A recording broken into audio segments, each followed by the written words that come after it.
చేరుదము రండి, వచ్చి వేసిన దేవుని సభకు చేరుదము రండి. త్వరలో యేసుని కలుసుకొని విని దొరలవుదము రండి, నిజముగా దొరలవుదము రండి, నిజముగా దొరలవుదము రండి, నిజముగా దొరలవుదము రండి. రేపు నీ లైఫ్ నా లైఫ్ ఇలా ఉండదు. కన్నీటితో సంబంధం లేదు, దుఃఖంతో సంబంధం లేదు, వెలుతురుతో సంబంధం లేదు. యేసు ప్రభువారే మన వెలుగుగా ఉంటాడు.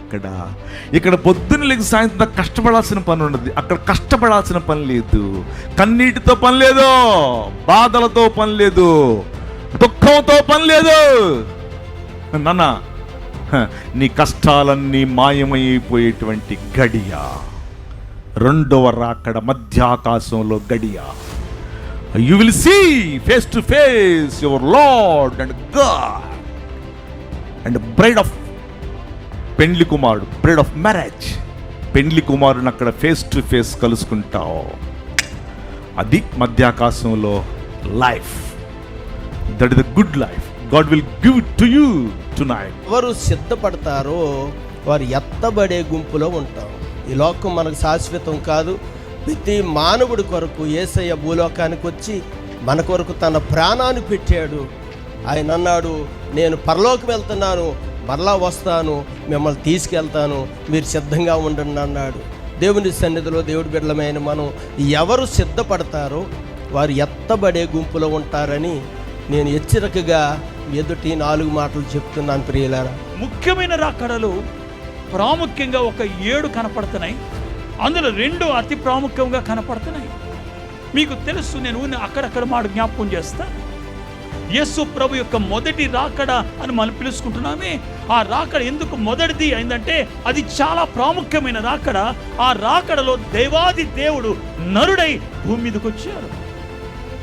దేవుడు నరుడై భూమి మీదకి రావడమే, గమనించండి, చాలా గొప్ప సంగతి. కనుక ఆయన అనేక రాకడలో ఇది అతి ప్రాముఖ్యమైన రాకడగా మనం పరిగణించవచ్చు. అంతకంటే ప్రాముఖ్యమైనది, గమనించండి, ఈ రెండింటి మధ్య ఒక మాట కూడా జ్ఞాపకం చేస్తాను. అంతకంటే ప్రాముఖ్యమైనది రేపు యేసు ప్రభు మధ్యాకాశములో మహిమ మేఘ మీద, షకీనా మేఘ మీద, మహిమ మేఘ మీద మహామహిమతో, గమనించండి, రానయ్యున్నారు పెండు కుమారుడుగా. ఆయన రెండవ రాకడ అతి ప్రాముఖ్యములో అతి ప్రాముఖ్యమైనది అనే సంగతి మనం గుర్తించాలి. ప్రకటనలో ఈ గ్రంథములో కోకొల్లలుగా మనకి కనిపిస్తాయి. ఈ గ్రంథములో 22 అధ్యాయములు, 404 వచనములు మనకు కనిపిస్తాయి. ఇవన్నీ ఇంచుమించు 90% అన్ని ప్రకటనలే. సో ఈ గ్రంథములో ఎన్నో ప్రకటనలు, హెచ్చరికలు, ప్రవచనాలు, దర్శనాలు, మర్మాలు, వాగ్దానాలు, ధన్యతలు, అలాంటి అద్భుతమైన గ్రంథం ప్రకటన గ్రంథం. ఓకే, ప్రకటన గ్రంథంలో మనం ఆలోచిస్తే హెచ్చరికలు ఉన్నాయి, ప్రవచనాలు ఉన్నాయి, దర్శనాలు ఉన్నాయి, మర్మాలు ఉన్నాయి, అలాగే మళ్ళీ కొన్ని ధన్యతలు ఉన్నాయి, అలాగే ఆశీర్వాదాలు ఉన్నాయి, అలాగే కొన్ని వాగ్దానాలు ఉన్నాయి. అద్భుతమైన పుస్తకం ప్రకటన గ్రంథం. అందుకే దీన్ని ఏం చెప్పాలంటే గ్రంథాలకే గ్రంథం, ప్రకటన గ్రంథం. అందులో 1-7 అందరం కంఠస్థం పెట్టాలి. కంఠత వాక్యం అది మన హృదయం అనే పలకల మీద ఖచ్చితంగా వ్రాసుకోవాలి. ప్రతిరోజు నిద్ర లెగుగానే నీకు ప్రకటన 1-7 గుర్తుకు రావాలి, లేకపోతే నువ్వు సెట్ అవ్వవు. నిద్ర లెగుగానే గుర్తుకు రావాలి. ఏమని? ఇదిగో ఆయన మేఘారుడై వచ్చుచున్నాడు. అది లెక్క. ఇదిగో ఆయన మేఘారుడై వచ్చుచున్నాడు. ఇది ప్రతిరోజు నిద్ర లెగవగానే ప్రతి విశ్వాసికి ముందు గుర్తుకు రావాలి. అలా మనం గుర్తు చేసుకుంటూ ఉంటే, అలా మనం సిద్ధపడుతూ ఉంటే ఏదో ఒక రోజు మన ప్రభు రానే వస్తాడు. ఆయన వచ్చే డేటు మనకు చెప్పలేదు, డేట్ మర్మంగా పెట్టాడు. కనుక మనం ప్రతిరోజు ఎదురు చూస్తున్నాం అనుకోండి, సంసిద్ధంగా ఉన్నాం అనుకోండి, ఎస్ ఏదో ఒక రోజు వస్తాడు ఆయన. అది ఆయన పరలోకంలో నుంచి బయలుదేరి మధ్యాకాశమునకు వచ్చి ఆర్భటించి భూ అని ఒక్కసారి బోరధ్వనించాడు అంటే సంఘము రెప్పపోటుని దెబ్బకి ఎగిరిపోతుంది ఈ భూమి మీద నుంచి. బోర ఊదిన వెంటనే సంఘము ఉన్న పాటున ఏకకాలములో మట్టి శరీరాలకు బదులు మహిమ శరీరాలు ధరించుకొని అదృశ్యమై ఈ భూగ్రహం మీద నుంచి ఎగిరి పైకి వెళ్ళిపోతుంది. అలాంటి సందర్భం రాబోతుంది ఒక రోజు.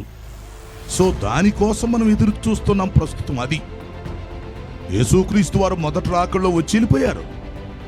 వచ్చారు, సంఘాన్ని స్థాపించి వెళ్ళారు, రక్షణ ప్రణాళిక ఏర్పాటు చేసి వెళ్ళిపోయారు.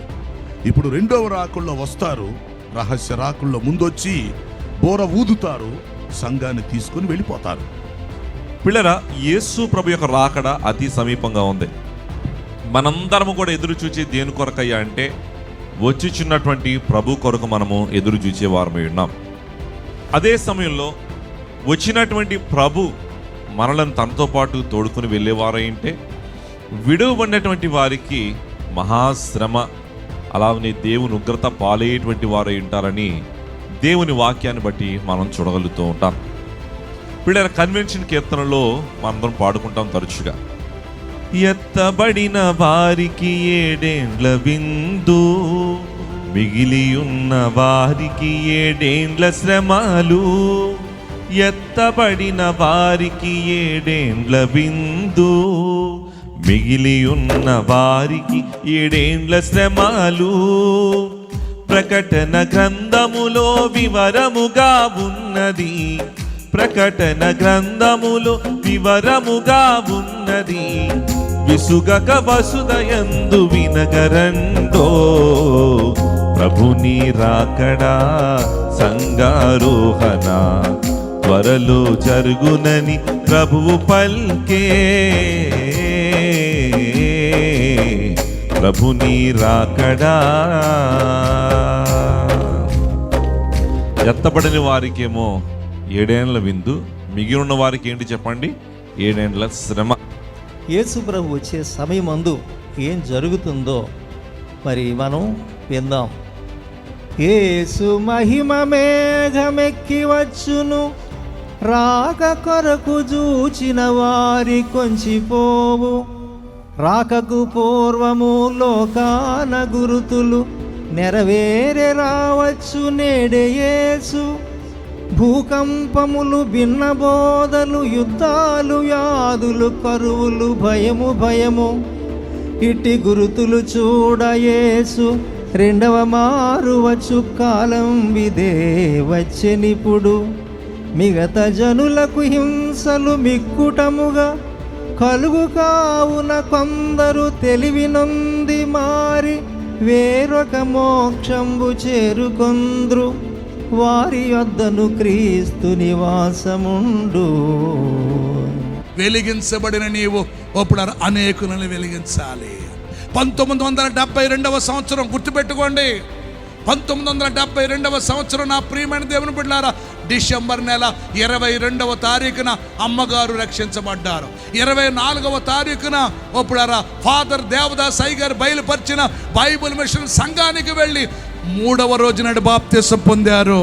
బాప్తీసం పొందిన ఆ తల్లి కొన్ని లక్షల మందిని వెలిగించింది. నమ్మితే చప్పట్లు కొట్టి దేవుని నామాన్ని మహింపరచు. ఇది నేను సత్యము చెప్తున్నాను. అప్పుడు ఆ సత్యము కాదు. 22వ తారీఖున రక్షించబడిన ఆ తల్లి 24వ తారీఖున పాలకుల దగ్గర కొంతేరు అనే గ్రామంలో అప్పుడు బైబిల్ మిషన్ పాస్టర్ గారు కొంతేరు సత్యం గారి దగ్గరికి వెళ్ళి బాప్తీసం ఇస్తేనే కానీ వదిలిపెట్టినంది. ఆయన పాడుతున్నాడు, రాకడనే రైలు బండి వస్తుంది, పరిశుద్ధులు ఉన్న స్టేషన్లో బండి ఆగుతుంది, పాపులు ఉన్న స్టేషన్లో బండి ఆగదు. రక్షణ అనే టికెట్ సంపాదించుకున్న వాళ్ళకి ఓపుడారా ఆ బండిలో ప్రయాణం అంటే అయ్యో ఈ రక్షణ టికెట్ లేకపోతే ఇదిగో నేను వెళ్ళనేమో అని చెప్పి అయ్యా బాప్తీసం ఇమ్మంటే ఆయన ఏమన్నాడు తెలుసా? అమ్మా మీ కుటుంబీకులు మారలేదు, వాళ్ళ బాప్తీసం ఇస్తే నన్ను చంపేస్తారేమో, అయితే రేపు పొద్దున్న యేసుబాబుతో నువ్వు చెప్పన బాప్తీసం ఇవ్వలేదని అన్నది. నువ్వు చాలా మొండిదనమని బాప్తీసం ఇచ్చారు. ఆమె వెలిగించబడి మమ్మల్ని 8 మందిని వెలిగించిందండి. 8 మంది పిల్లలను సేవ చేస్తున్నామమ్మా, స్తోత్రం చెప్పండి గట్టిగా. అప్పుడు 8 మందికి పుట్టిన వాళ్ళు 72 మంది చిన్న పిల్లలు తప్ప పెద్దోళ్ళందరూ సేవలో ఉన్నారు. నమ్మితే మరణాతో చెప్పు. కొన్ని లక్షల మందిని వెలిగించింది. చేరి జీవించుడి దేవాది దేవుని, చేరి జీవించుడి, చేరి జీవించుడి దేవాది చేరి జీవించుడి. చేరి జీవనము చేసిన ఎడల కోరిన మోక్షము ఊరకే దొరుకును. చేరి జీవించుడి, దేవాది దేవుని చేరి జీవించుడి. చేరి జీవించుడి, దేవాది దేవుని చేరి జీవించుడి.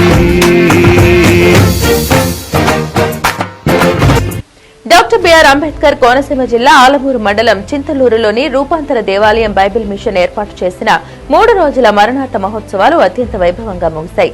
ఈ సభలకు వేలాది మంది విశ్వాసులు హాజరై ప్రభు కీర్తనలతో తరించారని సభల కన్వీనర్ జేజేవి విజయ్ శామ్యూల్ తెలిపారు. ఈ సందర్భంగా విజయ్ శామ్యూల్ మాట్లాడుతూ తన తండ్రి అయిన దివంగత రెవరెండ్ జె ప్రభుదాసయ్య ఆశీర్వాదాలు, అలాగే బైబిల్ మిషన్ యొక్క ఆత్మీయ జనకులైన దేవదాసయ్య ఆశీర్వాదాలు, త్రియేక దేవుని మండైన దీవెనలతో ఈ మహోత్సవాలను దేవుడు ఎంతో మహిమకరంగా జరిపించారని నిర్వాహకులు తెలిపారు. ఈ ఆత్మీయ సభల ద్వారా దేవుని స్తుతిస్తూ ఉన్నామని ఆయన తెలిపారు. మరణాత అనే ప్రధాన సందేశాన్ని బలంగా అందించే లక్ష్యంతో ఈ సభలు జరిగాయని, ఆయా ప్రాంతాల నుండి పిలువబడిన అభిషక్తులైన దైవజనులు హాజరై వర్తమానాలు అందించారని అన్నారు. ఈ సందేశాల ద్వారా విశ్వాసులైన వారు ఆత్మీయంగా బలపడి క్రీస్తు 2వ రాకడకు సిద్ధంగా ఉండాలని పిలుపునిచ్చారు. గడిచిన ఆదివారం మరి మందిరంలో చెప్పడం జరిగింది, మరి లోక కార్యములెల్లా నీ కార్య ధాటికి లొక్కే అని తెలుసునా అని తండ్రి రాశారు.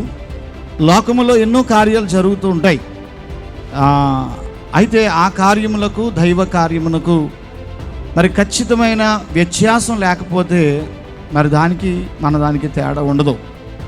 అయితే ఏమిటి ఆ వ్యత్యాసం వేటిలో కనబడాలంటే నేను 3 విషయాలు చెప్పాను సంఘంలో. ఏంటంటే దేవుని కార్యక్రమం ఏదైనా సరే, అది ఒక చిన్న స్తుతి కూడిక కావచ్చు, మందిరంలో ఆరాధన కావచ్చు, ఆదరణ కూటం కావచ్చు, ఏదైనా కావచ్చు, దైవ కార్యక్రమం అనేది ఎలా జరగాలని చెప్పాం? ఆత్మీయంగా జరగాలి. ఎలా జరగాలి? ఆత్మీయముగా జరగాలి. 2 ఆశీర్వాదకరంగా జరగాలి. 3 దేవునికి మహిమకరముగా జరగాలి. అలా జరిగితేనే అది దైవ కార్యముగా మనం ఎన్నికలోకి తెచ్చుకోవాలి. కాబట్టి దేవుని పిల్లలారా, మరి 3 దినాలు అలా జరిగాయని నమ్మిన వాళ్ళందరూ దేవునికి స్తోత్రం చెప్పండి. దేవునికి స్తోత్రం. చాలా సంతోషం. మరి 3 దినాలు దేవుడే మరి పరలోకపు పటాలమును మన మధ్యకు దించి వేసి ఆటంకములన్నీ తొలగించి మరి చాలా ఎన్నో గలిబిళ్ళు వచ్చాయి. గలిబిళ్ళు వచ్చినప్పుడు ఒక దైవజనులు నాతో అన్నారు, గలిబిలుంటేనే దేవునికి ఘనత వస్తుంది అని. మరి ఆ రీతిగానే అన్నిటినీ దేవుడు అణిచివేసి మహిమకరముగా ఈ సభలను జరిగించిన త్రియేక దేవునికి హృదయపూర్వకంగా మరి వందనాలు చెల్లిస్తూ ఉన్నాను. బోలో యేసు మహారాజ్కి, బోలో బైబిల్ మిషన్కు, బోలో ఫాదర్ దేవదాసయ్య గారికి, బోలో మరణాత మహిమోత్సవాలకి, బోలో యేసు మహారాజ్కి, అందరికీ మరణాత.